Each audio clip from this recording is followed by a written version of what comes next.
Welcome to another Odyssey House Journals. I'm Trip Mitchell. That is Randall Carlisle, and we have not done a show for 3 months. Because of the pandemic.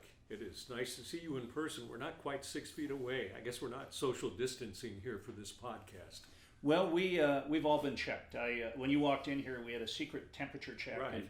And our guest has been checked, and Lee behind the camera has been checked, so we think we're all safe.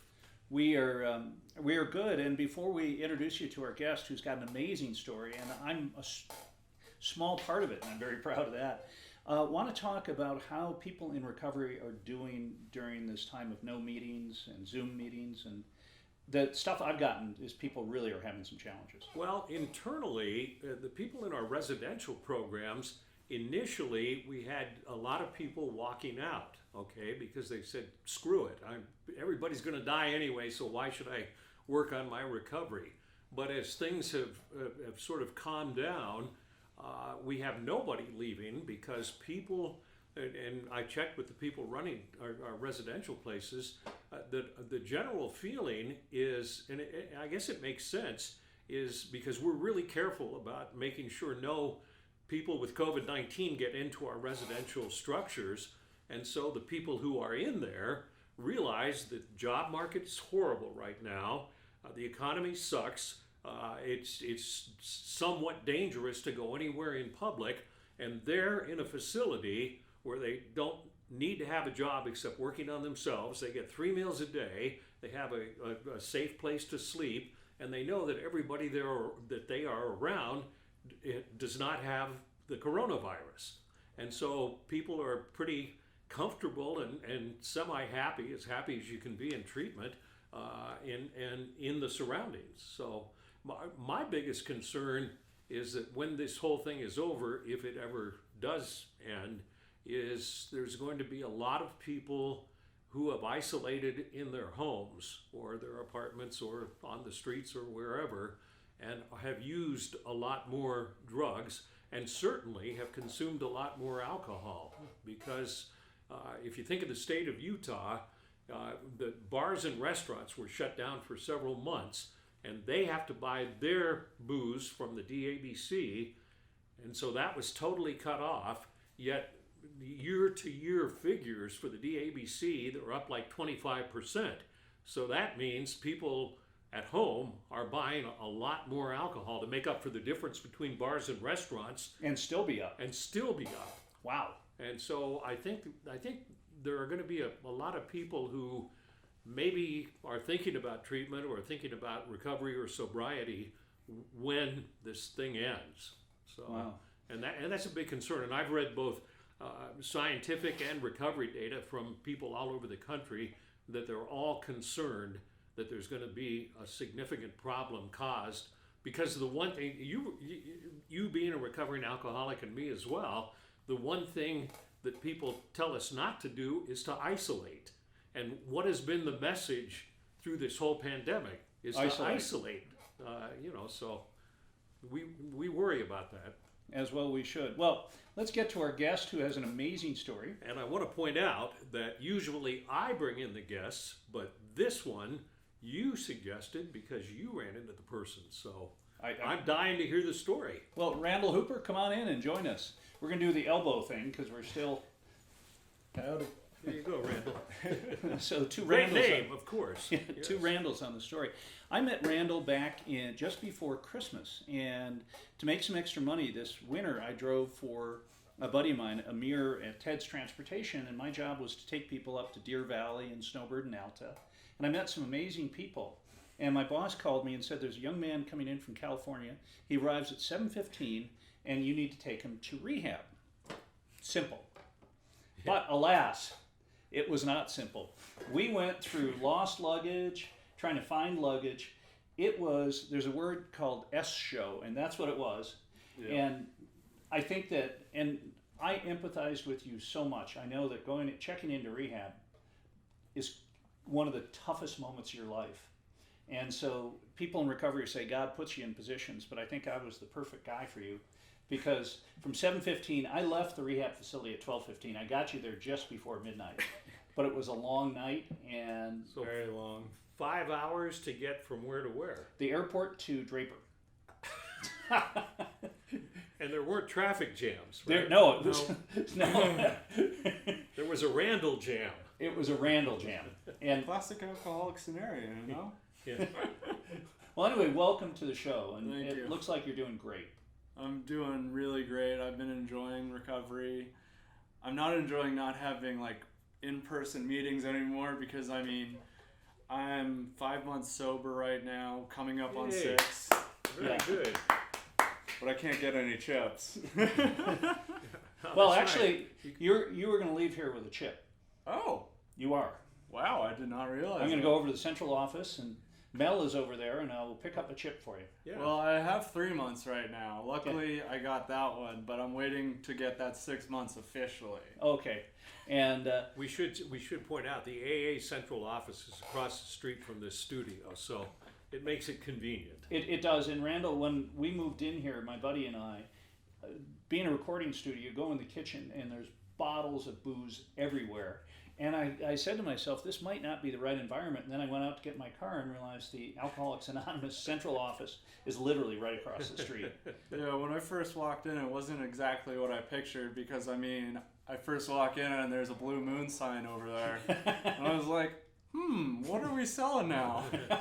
Well, we're selling recovery because, and you know what we love about this show is that we have been able to provide good information for a lot. I'm not going to pat us on the back and say we've helped people get in recovery, though I think we probably have. But getting that good information, and we've profiled some people who have come out from horrible situations and come out and their lives are amazing now. And I predict you're going to be another one of our wins. So, how scared were you the day that you checked into rehab? Well, I was a little less scared because I was very, very drunk. And I also had a bunch of pills in me. So I was feeling a little calm. But I will admit, as soon as Trip left and all the paperwork was done, they showed me to my bedroom. That's when the panic set in. And Oh my God, what have I done? yeah, basically, I was just yelling, like, what have I done? What have I done? What have I done? I'm lucky I didn't have a roommate. But I was just, like, pacing back and forth, just trying to figure out what to do. The pills and the alcohol did not help. They thankfully did not send me to detox as well, because when I first landed on the plane, I got a text from the guy who was bringing me in, and it says, don't drink or take anything before you come in, otherwise we might have to send you to detox. And then I go, I drank on the plane. I have no reason to lie to him right now. I don't want to go to detox. I don't know what that's like. So I was like, better not. Wow. Yeah, and it was funny because Randall enabled something on his phone so the gentleman from Corner Canyon knew exactly where we were. Ah, I shared my location. Yeah. Yeah, and so, and your mother was so sweet. Because I was, after 7:15 you landed, and then I didn't get you in the truck until after 9. And I called and said, I can't find him. And she goes, she just really kind of said, you will be doing me a huge favor if you find him and get him to rehab. And, Yeah. which is a weirder delivery than, I mean, I literally, it could be a movie. But it actually could be. I mean, a semi-comedy. Yeah. You know, searching for this drunk guy who's high, who had just flown into town to go to rehab. Well, you should have known where to find the alcoholic. in the bar at the, I was at the bar. They had a High West whiskey in there. I was like, my favorite whiskey.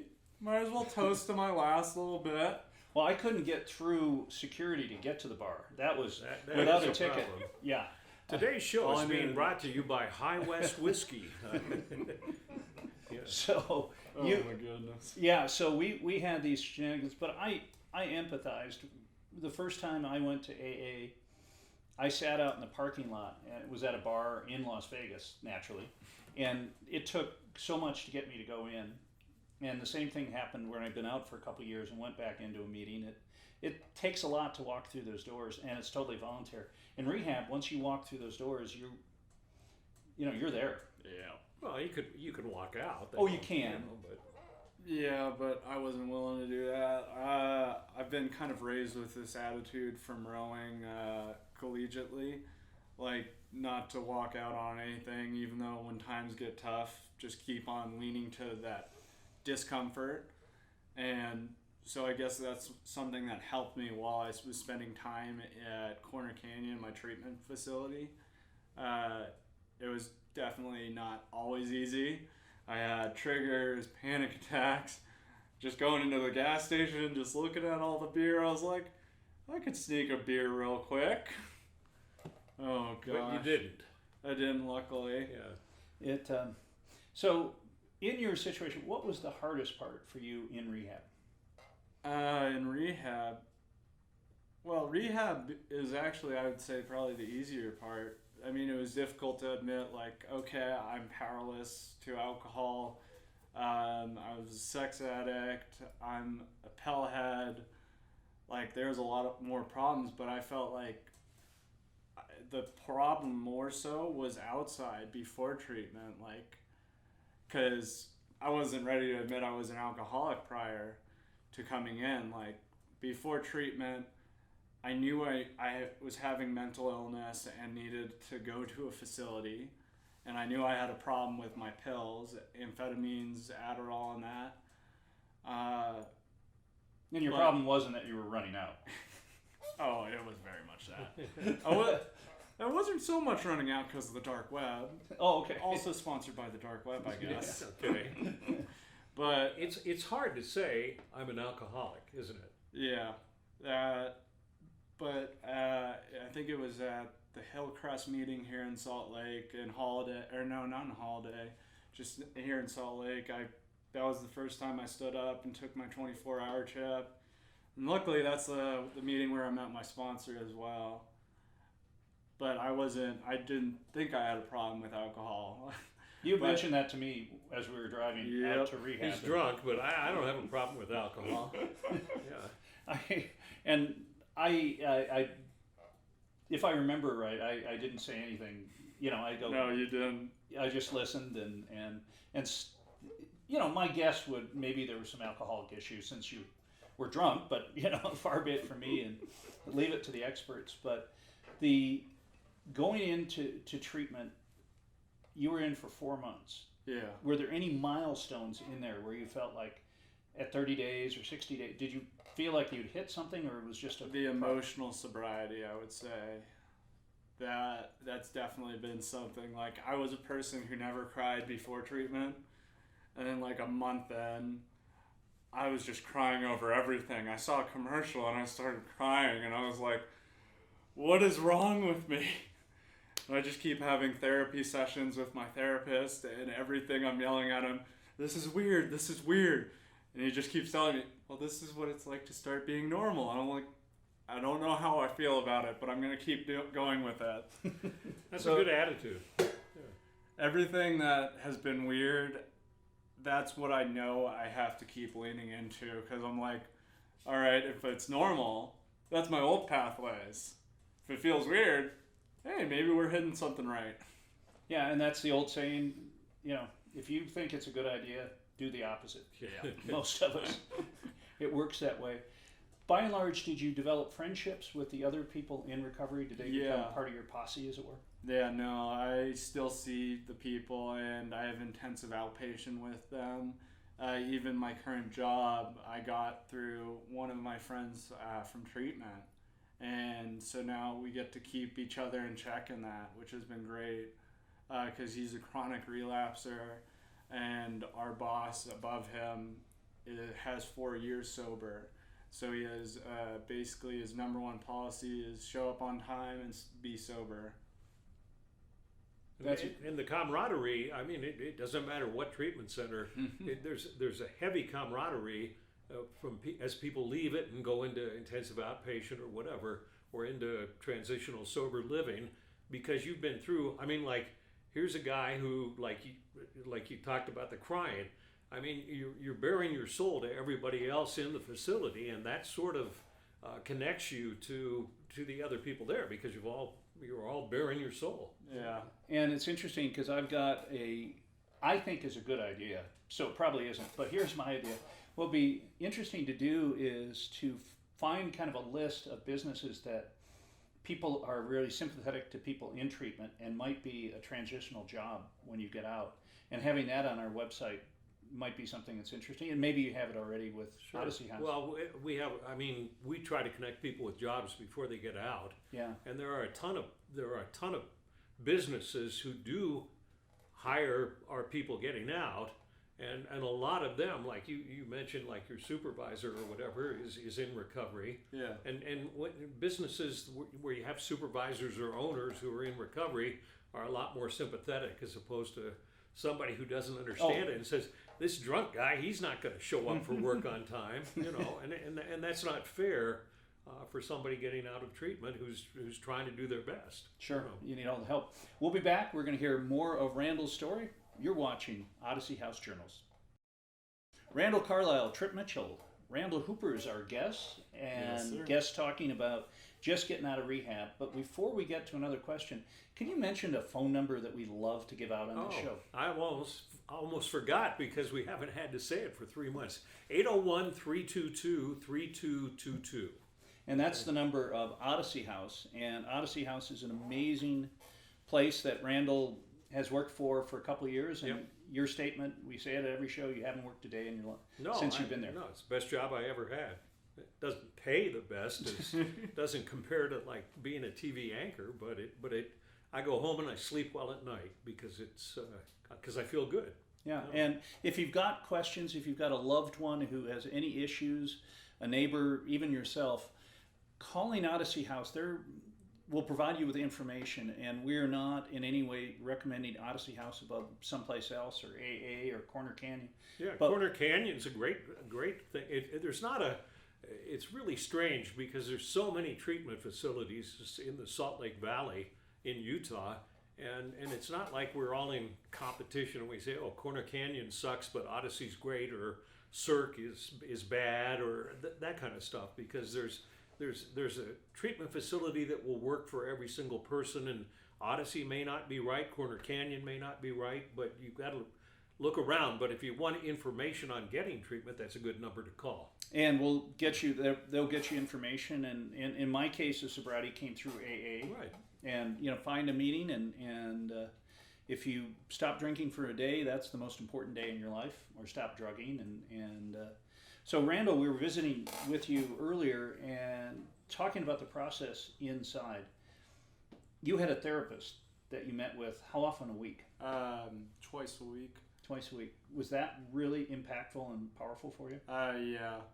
But I found it to be more also the group therapy that like these treatment facilities offer. That is such a crucial piece, because like you need to get other people's feedback, and you also need to figure out like how else you can manage this stuff, because while this can be a selfish program, you also have to service others or serve others. Right. No, I think groups are, like Randall said, he talked to his therapist about why he's crying so much. Okay, but I really think, and you need an expert to explain that to you. But I'm sure you shared in groups the same feelings. And to have a group of people, I don't know how large your groups were. They ranged from about 5 to 14 at times. Yeah, and to have a whole group of people like that sharing. Some big strong guy saying I cried because I watched a TV commercial. I mean, that does spark discussion in a group. But It will get someone's attention. Yes, it will. But other people are sharing the same kinds of things and feelings, and I think those are probably more valuable than the therapist. I don't know. You need both. In your case, Randall, you pop into group at Odyssey House all the time. Yeah. Do you still pick something with a lot of sobriety under your belt? Do you still pick something up at every time you pop into a group? Sure. I mean, I haven't been able. Our houses have been closed. I mean, not closed to clients, but closed to outsiders, and I'm considered an outsider. People can't even get visits from their relatives. They do it all on Zoom, and it's just to keep our facilities free of COVID. So I haven't been in a facility for a while. I work in the administration building, so. I pick up something every time I listen to a group, and it reminds me of, even though I'm going on 8 years sober in a couple of months, it reminds me of the thought processes that were going through my brain before I got sober. Because I think there are some general things that we all think about. You know, I don't have a problem. I can control this. It's their fault, not mine. My boss was unfair with me. The whole world's unfair to me, and it's, you know, everybody, and you hear that from everybody, and it's a good reminder as to how I used to think and how sobriety puts you on the right track to seeing the world the way I think it really is. You know, it's my responsibility to do things, and it's not your fault for looking at me crooked, and therefore I'm going to go out and get drunk because this was a terrible show. I'm going to get drunk, you know. And it's funny how alcoholics look for excuses. Oh, God. And I still have those triggers. Yeah. If I'm fighting with my wife, the first thing I do is leave the house and come down here. And I go, I could get away with drinking. You know, it's my first thought, and then I banish it. But still, with some decent sobriety, that comes to your mind. So the good news is that so many people have put together strings of one day at a time to get out along with Lee, our producer, 44 years. Yeah. I mean, those are the type of success stories. But what is scary is when you go to a meeting, and first of all, meetings are if you're a newcomer, they will welcome you. They want newcomers. This is how, there's an expression, we have to give it away to keep it in order to keep it in AA. So they're going to be very, very helpful. But when you listen to someone who's had 15, 20 years sober, and they go back out, which is our term for starting to drink again, that's the scary one. and that's, to me, that's a real lesson. That always, not that I'd like to hear that, but it's like, oh, wait a minute. I don't have anything cured, and I'm certainly not, you know, guaranteed of staying sober the rest of my life, you know, because this person did it after 22 years. Lee, 44 years under his belt. It doesn't mean he can't relapse. You still have to be diligent. Sure. Yeah. What are some of the triggers that you've identified, if it's not too personal, that cause you to drink? Let's see. And we have 10 minutes left in the show, just in case. Yeah. All right. Okay, we have a list here. Seeing alcohol still gets me triggered. I mean, going to the gas station, the 7-Eleven, just like grabbing an energy drink and, oh, hey, right next to it, oh, all this nice, delicious beer. But I've been able to, like, I take it moment at a time. I pray in the morning. Even other triggers, like, I would say fighting with friends, fighting with my girlfriend. Just like certain things can cause me to go there, but my sponsor taught me something, and he had me join this club called the No Matter What Club. Okay. So you just drink no matter, or you don't drink no matter what. It's a good club to be in. Yeah. Tell me about your sponsor. He's been an amazing influence on my recovery. I met him when I was getting my 2 months sober, and basically he was getting his 15 years sober back in February.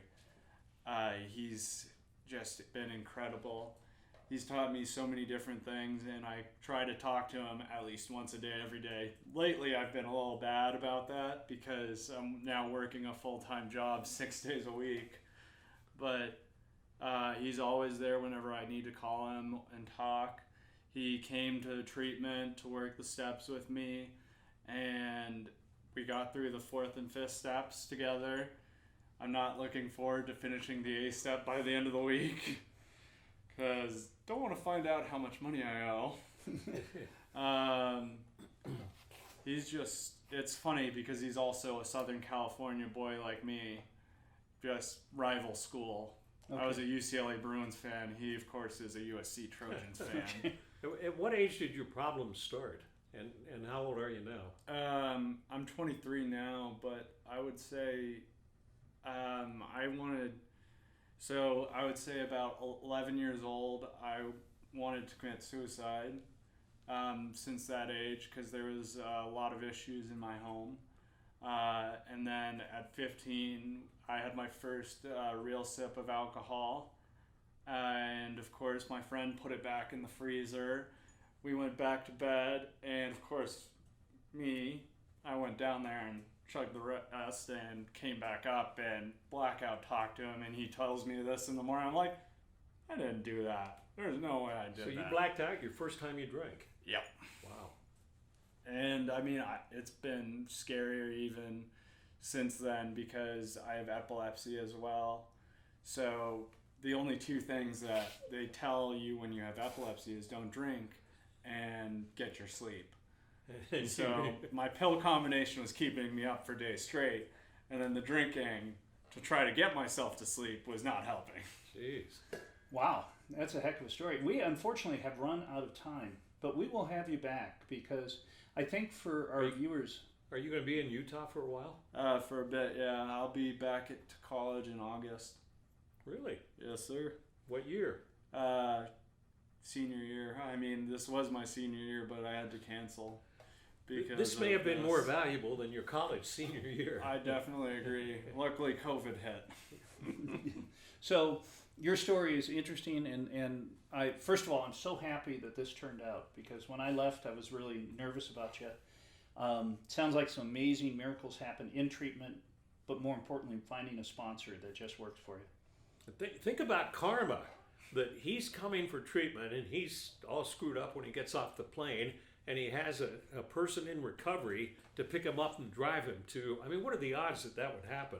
God works in mysterious ways. It did in this case, and and again, your mother getting on the phone with me as I was going to just say, I've been out Find here. him.